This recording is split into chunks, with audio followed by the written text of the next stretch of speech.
Assalamualaikum warahmatullahi wabarakatuh. Nepangkeun wasta abdi Muhammad Syarandiansyah di kelas 12 IPA 3. Di dieu abdi bade nerangkeun pangajaran kaopat ngeunaan drama bahasa Sunda kelas 12. Lajeng wae kana pambahasan nu kahiji nyaeta miwanoh drama. Drama nyaeta karya sastra dina wangun paguneman atau dialog antara para palakuna kalawan dibarengan ku katerangan-katerangan sejenna nu dibutuhkeun pikeun keperluan pintonan atau pagelaran. Kecap drama asal tina bahasa Yunani nyaeta dramoi nu hartina niru atawa niron-niron. Disawang tina uli kasastra, drama teh kaasup kana sastra lakon.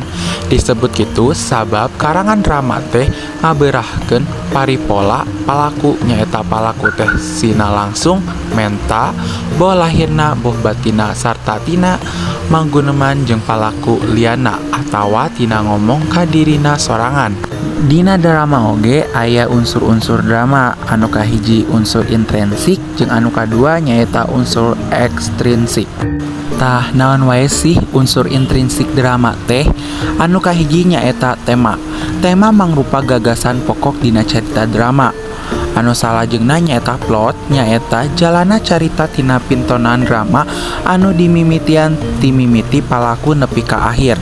Salajengna palaku drama diwangun ku palaku utama jeung palaku pendukung. Palaku utama disebut primadona sedangkan palaku pendukung disebut tambahan. Palaku mangrupa paripala anu bisa dilaksanakeun ku palaku drama. Ieu tokoh teh dibagi jadi dua rupa nyaeta tokoh alus atau protagonis jeung tokoh jahat atau antagonis. Nah, salajengna latar nyaeta gambaran tempat, waktos jeung kaayaan dina carita drama anu lumangsung.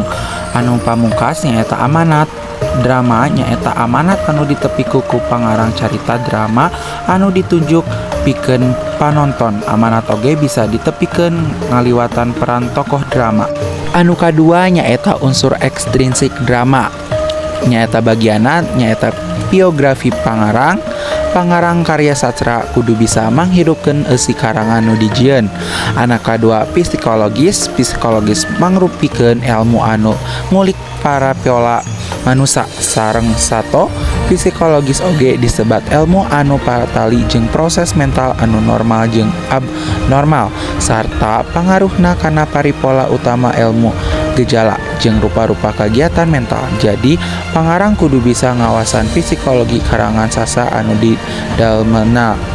Anu katilu sosiologi. Sosiologi mangrupa ilmu anu nalungtik rupa-rupa struktur sosial jeung proses sosial. Pangarang anu nulis drama oge dipangaruhna ku status masyarakat asalna, kaayaan ekonomi jeung realitas sosial. Tah dina drama oge aya strukturna. Anu kahiji nyaeta babak awal episode, anu kadua epilog, nu katilu prolog, nu kaopat dialog jeung anu pamungkas nyaeta adegan.